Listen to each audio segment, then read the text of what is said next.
Welcome to Paranormal Nightshift, your home for all things that go bump in the dark and your fan stories told here. It truly is amazing how quickly your environment can change. Just a few steps off the beaten path and you're somewhere you've never been before.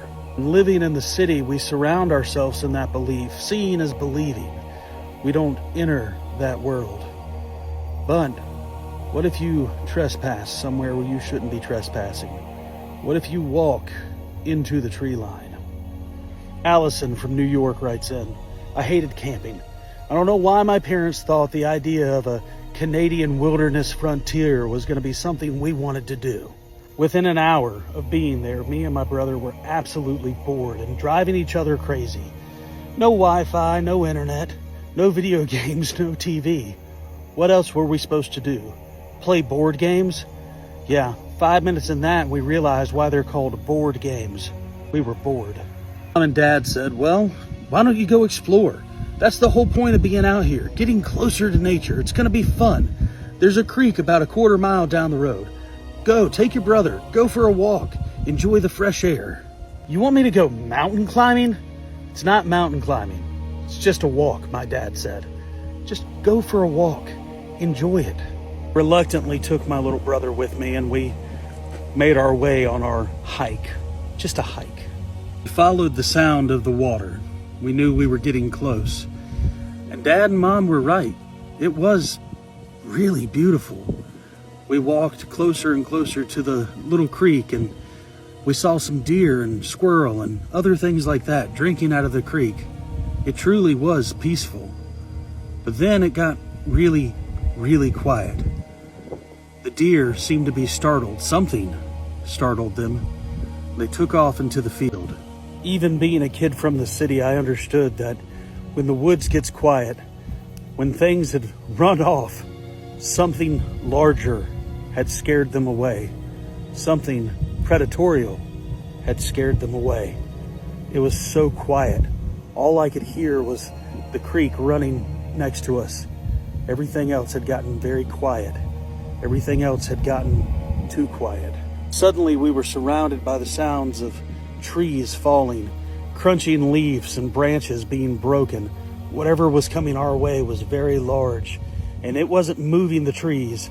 The trees were moving because it was there. A huge creature made its way through the woods, 8-9 feet tall, covered in hair. Very pungent, musty odor started filling the air around us, and the beast laid down to take a drink out of the creek. Everything else was quiet. It was there, just sitting, drinking from the creek and doing what every other critter in the woods did. It looked at me and my little brother and it began to make a sound. It was shocked almost that we hadn't moved. Everything else had moved forward, but it was territorial. It didn't like that we weren't afraid of it. The beast stood up and slowly and methodically started working its way towards us, growling and gnashing its teeth at us. My brother and I took off running, and that must have startled it because now it was running after us. We had no idea where we were going, no sense of direction, but we could hear it, footsteps pounding into the ground as it was chasing us. The thing was massive. It was uprooting trees as it was running our way, throwing branches at us. We could hear them soaring past our heads, almost hitting us. We were running as fast as we could, and whatever direction we thought we were going back to the cabin, we thought we would find our mother and father screaming for help the whole time. It was so fast.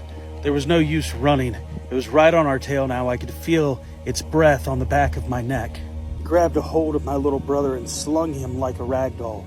He must have flown 20 feet in the air. Grabbed rocks and branches, whatever I could find, and started throwing it at the creature. Leave him alone!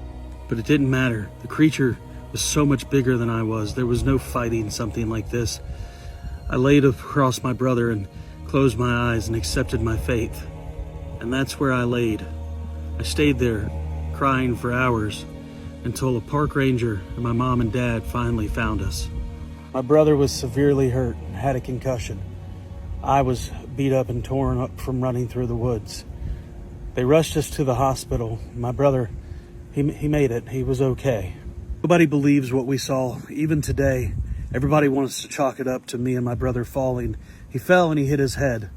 but his injuries were that of a car crash, as if he had been in a 30-mile-an-hour car crash against something. You can't make that up. You can't explain those kind of injuries. My mom and dad don't talk about it even now. It had been a couple years. When people ask what had happened, they explain, well, he fell. He fell while we were camping. We never go camping anymore. Sometimes it's better to stick to what you know and stay out of other people's territory.